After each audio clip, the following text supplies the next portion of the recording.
ce vidéo vous vient en direct du Grand Nord.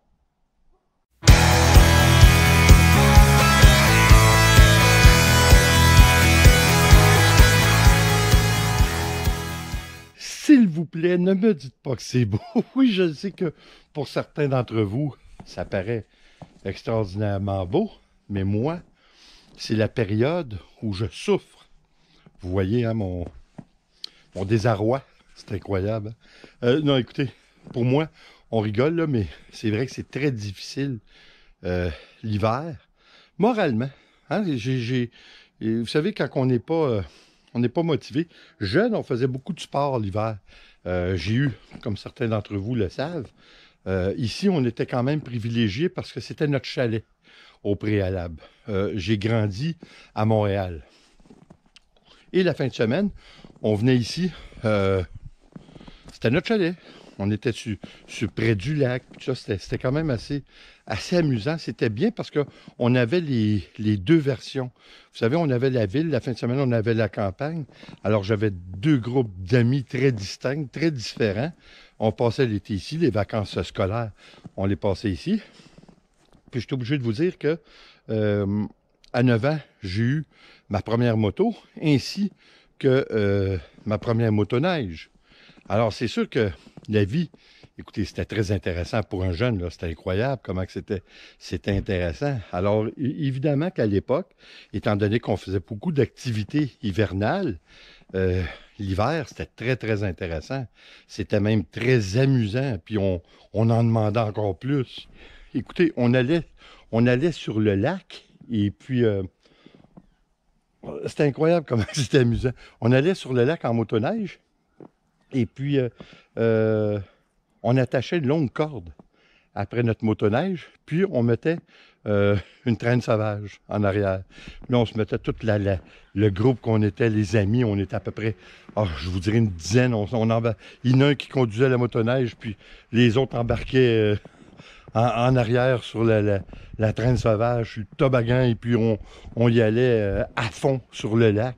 C'était tellement amusant. Puis notre jeu, c'était à celui qui va tenir le plus longtemps sur la traîne sauvage, sur le toboggan. Alors écoutez, oui, j'ai apprécié déjà l'hiver, mais ça fait très, très longtemps de ça. Cette semaine, beaucoup de choses se sont passées dont je voulais vous parler. D'un, je suis très fier que finalement, après 1 an de discussion avec mon ami Jacques Denis, qui est un homme très important dans ma vie, c'est comme un frère, c'est comme un grand ami, mais en même temps, c'est quelqu'un qui est très prolifique pour le Québec. C'est un pionnier, je dirais, pour l'histoire de la sécurité au Québec. Lui qui a formé le groupe Garda Québec. Alors, probablement plusieurs d'entre vous connaissent Garda World aujourd'hui. Alors, au préalable, c'était sa compagnie. Celui qui est aujourd'hui le propriétaire de Garda World, c'est Stéphane Crétier. Lui qui a acheté en 99 la compagnie de Garda à Jacques. Jacques qui a eu cette compagnie pendant plus de 20 ans. Alors, c'est pas rien. Et puis, écoutez, c'était pas une petite compagnie, là, même pour certains pays d'Europe. Puis tout ça, son revenu annuel était d'environ 52 millions. Et puis, il y avait 3000 employés à sa solde. Alors, je crois que c'est une histoire. Vous savez, des fois, on passe à côté de... Vous savez, j'ai toujours dit que toutes les histoires sont bonnes à raconter. Tout le monde a une histoire qui est intéressante. Et je trouve important de immortaliser certaines de ces histoires parce que c'est notre héritage. Hein? Si on n'est pas des gens connus de par un milieu artistique ou autre, on disparaît un petit peu avec notre vie physique. Alors, je trouve ça très important de partager cette histoire, surtout de Jacques qui a été, écoutez, c'est un être vraiment exceptionnel. Il a 85 ans aujourd'hui. Il a été dans l'armée pendant plus de 15 ans, je crois quasiment 20 ans. Son épouse, écoutez, c'est vraiment une histoire intéressante. Il a été dans la police, il a été dans la police militaire. Lorsqu'il est revenu ici, il a travaillé pour une compagnie qui était à la base une compagnie de maintenance. Il a développé un segment de la compagnie au niveau sécuritaire. Alors, il a fait beaucoup. Et puis, je crois encore une fois que c'est une histoire intéressante. Et puis, finalement, comme je vous disais, on a réussi à à le convaincre pour faire une vidéo, parce que lui, c'était pas quelqu'un qui cherchait les médias.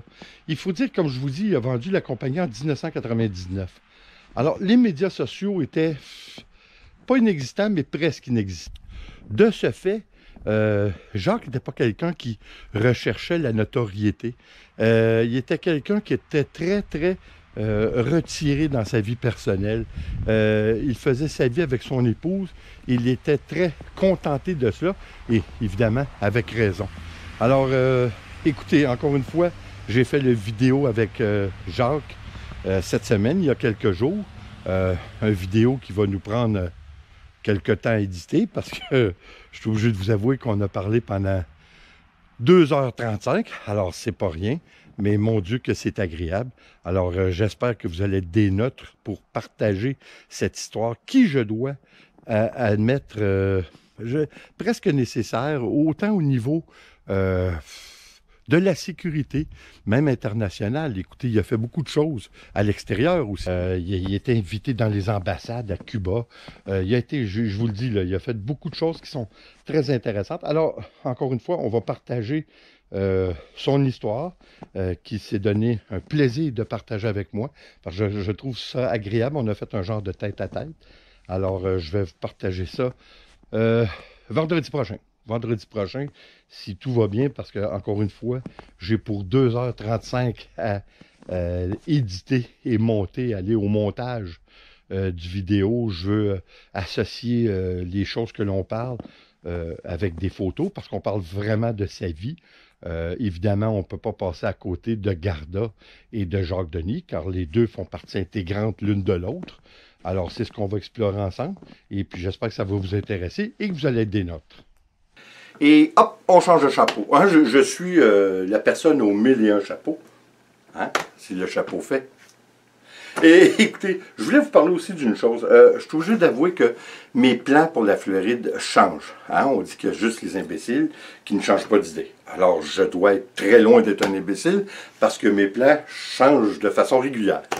Écoutez, il faut s'adapter aux situations. Puis je suis obligé de vous avouer que j'en suis venu à une certaine conclusion qui est quand même assez logique.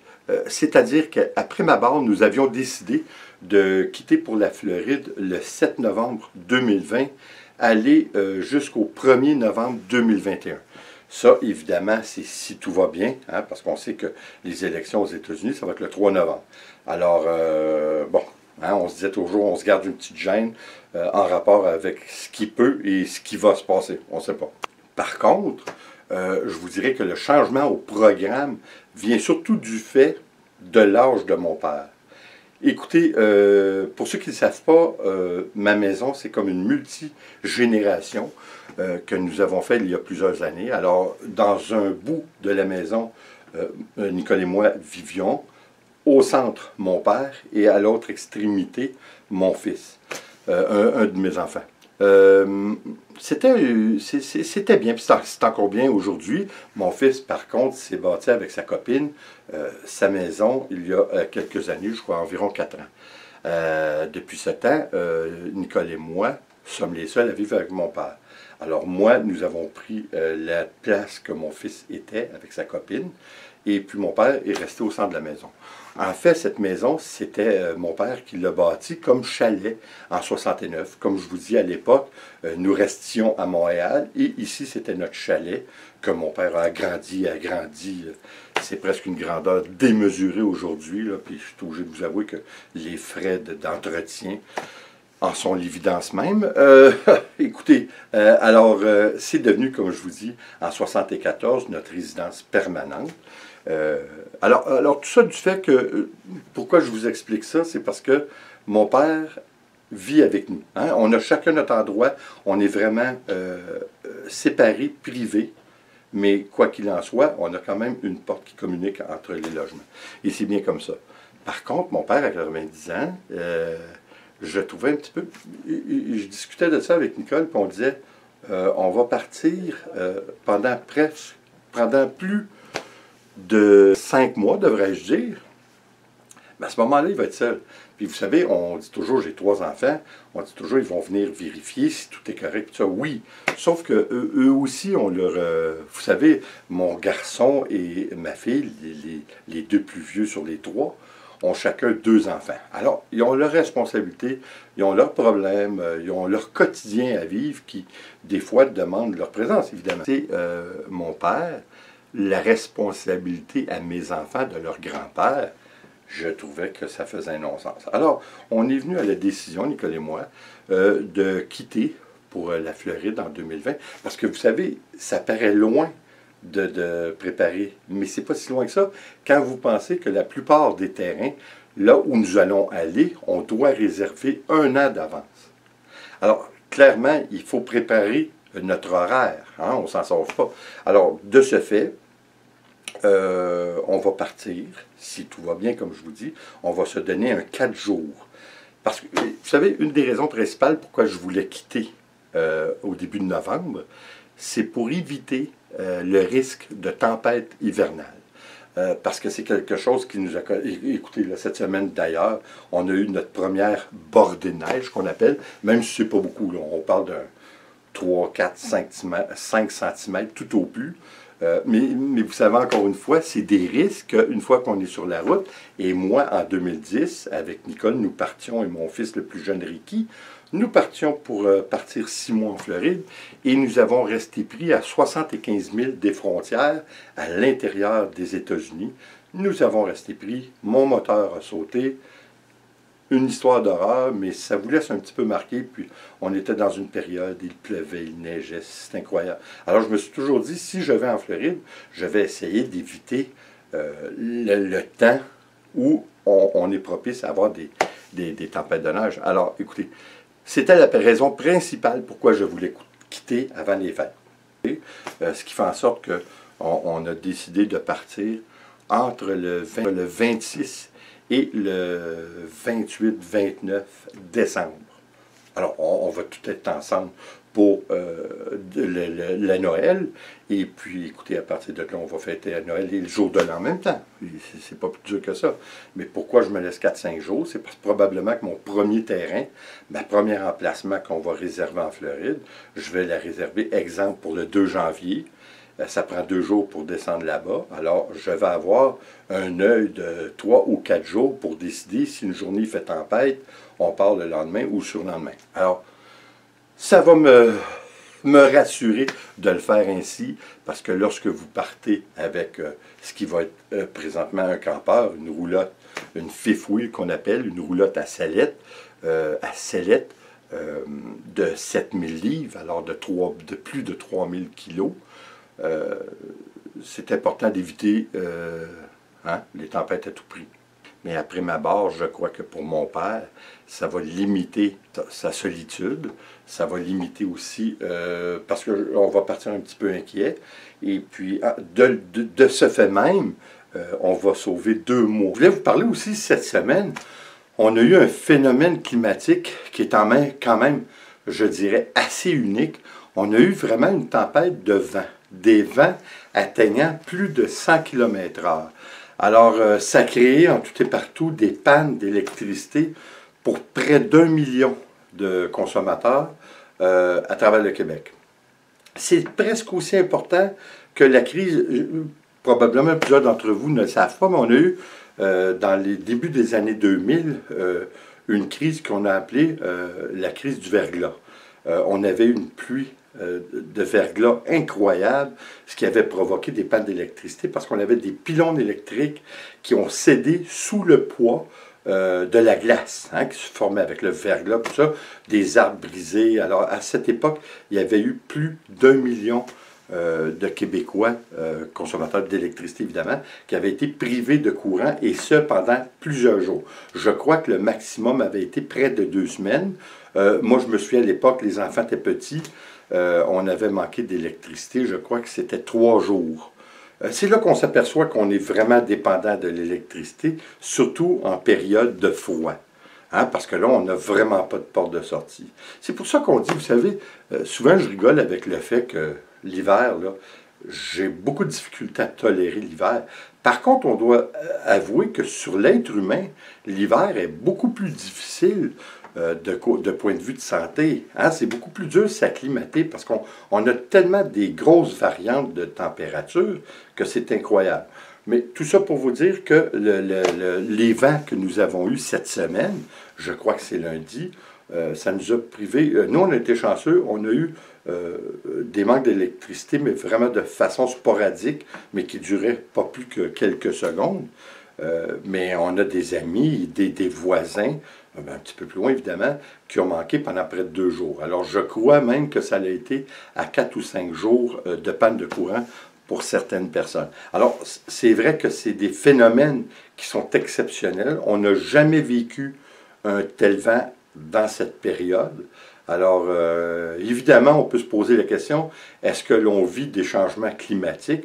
Je crois que oui. Vous savez, il y a beaucoup de gens qui parlent de changements climatiques dus à la couche d'ozone qui est en train de s'amincir, aller voir disparaître, de la pollution.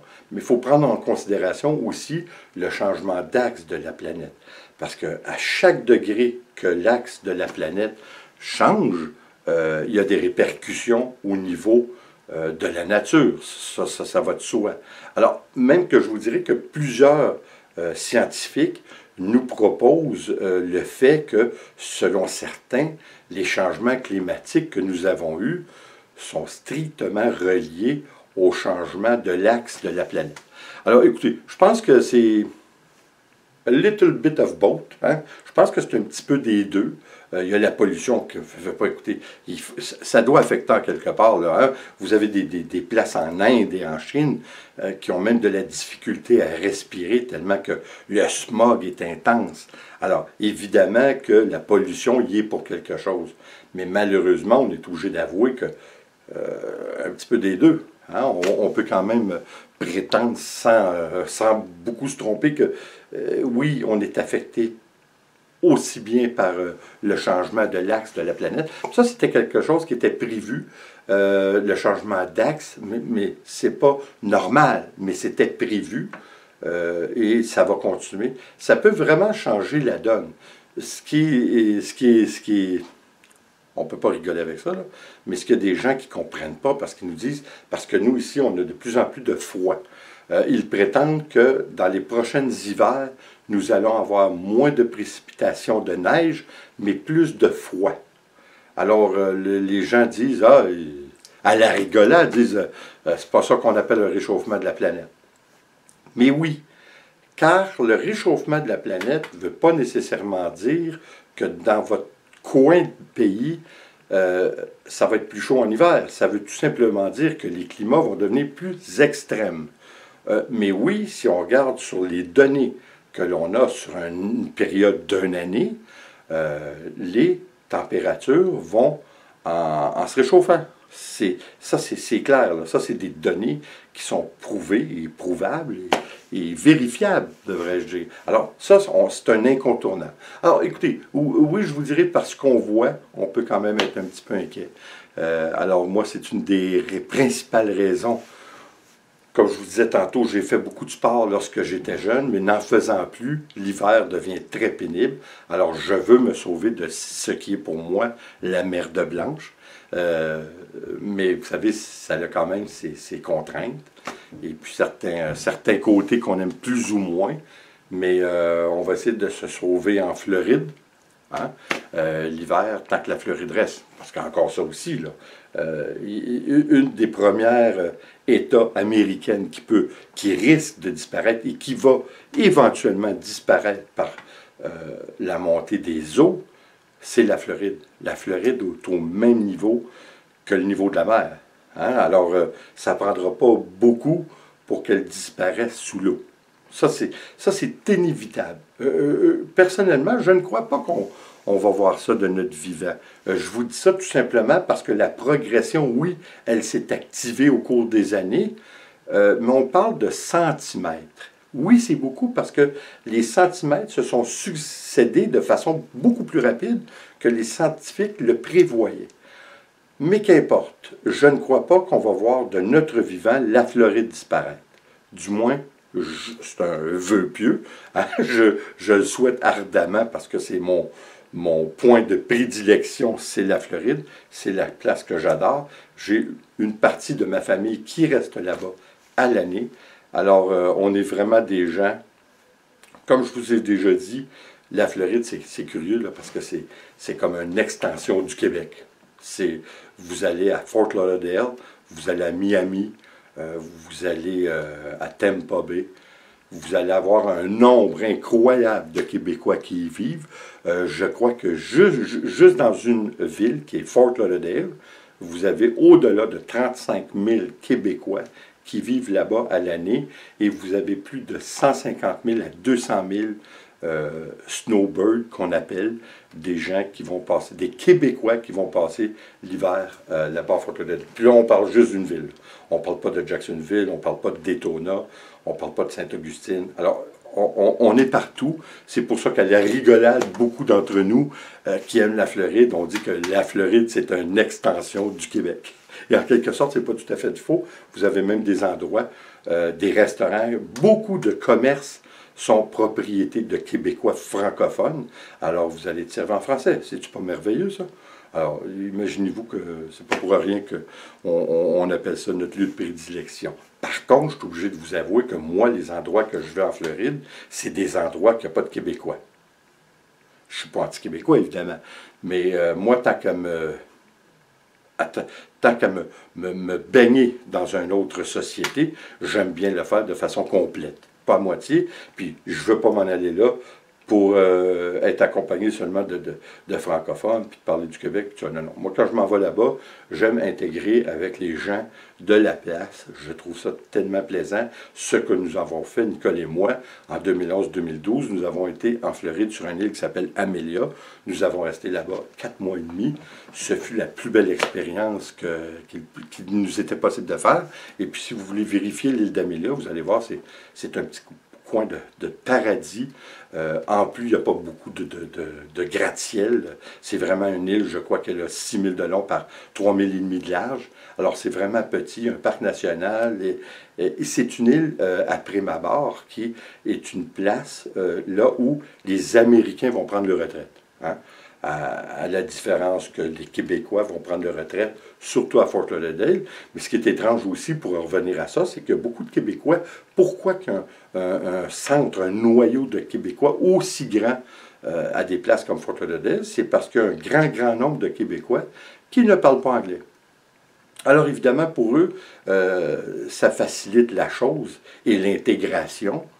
En fait, ils ne s'intègrent pas, ils restent entre eux, ils peuvent parler français, ils peuvent aller des commerces qui appartiennent à des Québécois puis continuer en français. Alors, je crois que c'est intéressant pour eux, pas pour moi. Moi, je vais là-bas, j'aime m'y intégrer et comme je vous dis, sur l'île d'Amelia, allez voir ça, c'est une île qui avait par les agences de voyage et les gens qui font des vlogs et des blogs sur les voyages, c'est une île qui avait été votée la première ou la deuxième ville la meilleure à visiter, la plus belle. Alors, je crois que ça vaut le détour. Allez jeter un petit coup d'œil, ça vaut le détour. Là-dessus, écoutez, demain, on fait quelque chose d'intéressant. Venez voir ça là, pour la toile que j'ai fait. J'ai fait une expérience, mais une expérience avec différents produits directement sur la toile, plutôt que de mélanger avec notre acrylique, pour savoir exactement lequel de ces produits est le mieux pour former des cellules ou pour former une forme différente. Alors, je crois que c'est assez intéressant. C'est étonnant, mais pas tout à fait étonnant, mais vous allez voir qu'il y a un extrême. Je ne vous en dis pas plus. Vous viendrez voir ça demain matin. Cette fin de semaine, on a une belle recette qui nous vient de notre voisine Joëlle. Une recette qu'elle fait depuis des années, que c'est passé de mère en fille, et puis que les enfants en raffolent. Alors, je vous invite aussi à venir voir notre petite vidéo de dimanche matin de Voyager en bouffe. Alors, là-dessus, les amis, merci d'être là. Et comme toujours, s'il vous plaît, abonnez-vous, laissez un commentaire et partagez. C'est toujours apprécié. On se revoit, prochaine vidéo. Attention à vous. Ciao.